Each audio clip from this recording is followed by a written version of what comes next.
welcome to the new video.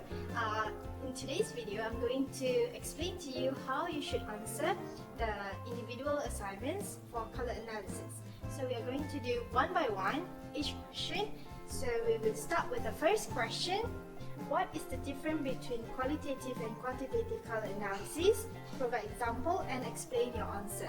So when you talk about qualitative and quantitative, what is the main difference? So when you have a quantitative analysis, it means that you can quantify your answer or you can quantify your data. It means that you can do a statistical analysis by using your data. But for a qualitative analysis, it's more direct. So how are we going to explain the best instrumentation to explain on this? So for example, if you have fruit juice and you claim that inside the fruit juice you have additional colorants, so how do you differentiate between quantitative and a qualitative analysis? So for example, if you want to do a qualitative analysis, what you can do is that you can use the column chromatography. So because you claim that inside that juice you will have additional coloring, so it means that you are going to pour your sample or your juice inside the column. So different colorants will have different retention time because they have different affinity with your stationary phase. Therefore, when you have different retention time, you can actually segregate or separate the colorants inside that juice. So when you have collected all the fragments from the colorants, so you can test with a standard colorants. So what you are going to do is like just comparing it between your standard solution and your colorants. But what about when you want to do a quantitative analysis? So when you want to do a quantitative analysis, the work is a little bit tedious where you have to do your calibration curve. So you need to have in mind, okay, what is your goal? It means that what do you think the type of colorants that they have put inside your sample? So that is your standard colorants, for example. So when you have the standard colorants, you need to make your calibration curve. From the calibration curve, you can use UVVs, for example, and you will have the straight curve, and then you need to calculate the R-square regression to make sure that your calibration curve is good enough for you to use. So from there, from the calibration curve, you can run again your sample in the UVVs. So when you get the absorbance from the UVVs, what you can do is that you need to replot together with your calibration curve. From there, we can quantify what is the molarity of the colorants being added to it, and is the type of colorants really match the standard or the colorants that you think they add, because for a specific wavelength shows a specific color for one type of colorants or additive. So yeah, so we are going to move on to question number 2.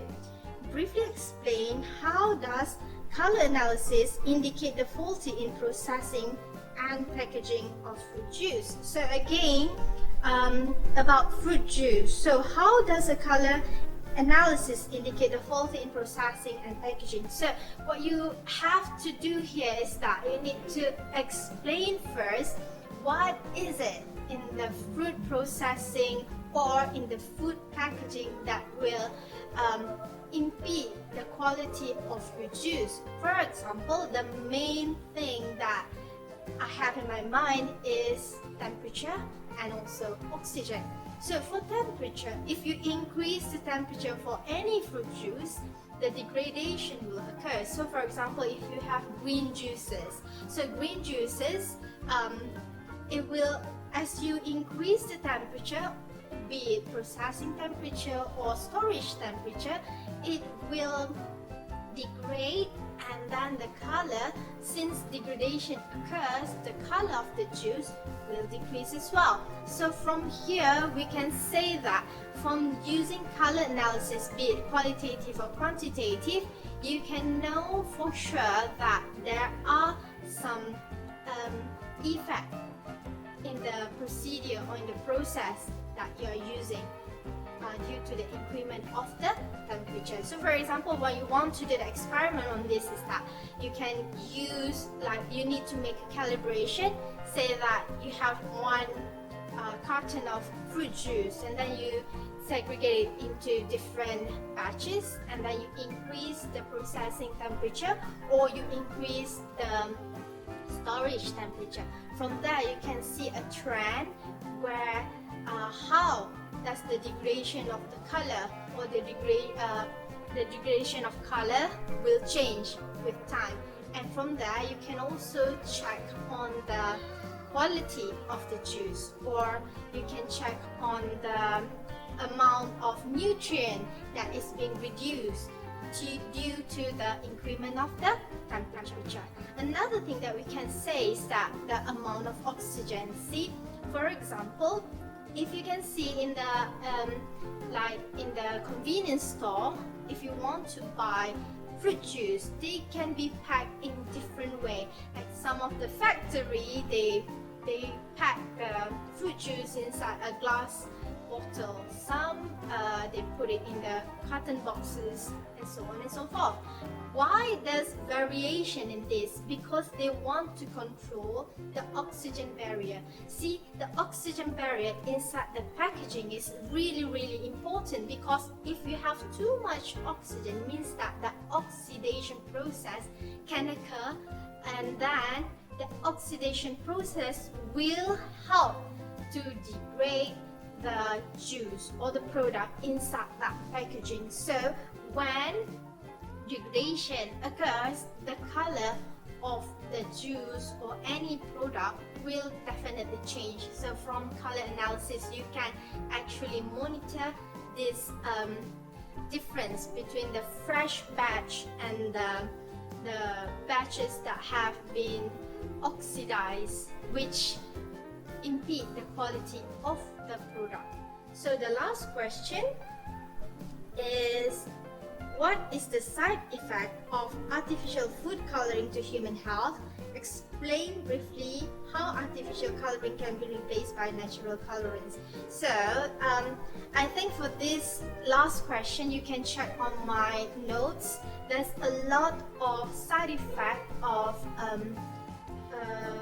artificial colorants. For example, some of the colorants are very carcinogenic, so you need to explain what is carcinogenic, what it's going to do to our health. So I'm not going to explain too much on this, because you can check on the lecture notes.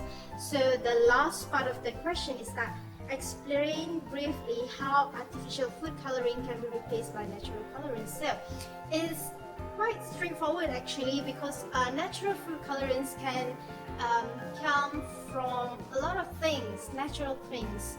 For example, fruits or vegetable. For instance, if you look at the cooking show, for example, when they want to color their food, usually they use like herbs like saffron, all these things like saffron. You can really extract their colors, and to get like red or orange colors, you can use saffron instead of artificial coloring that will cause like side effect to our human health.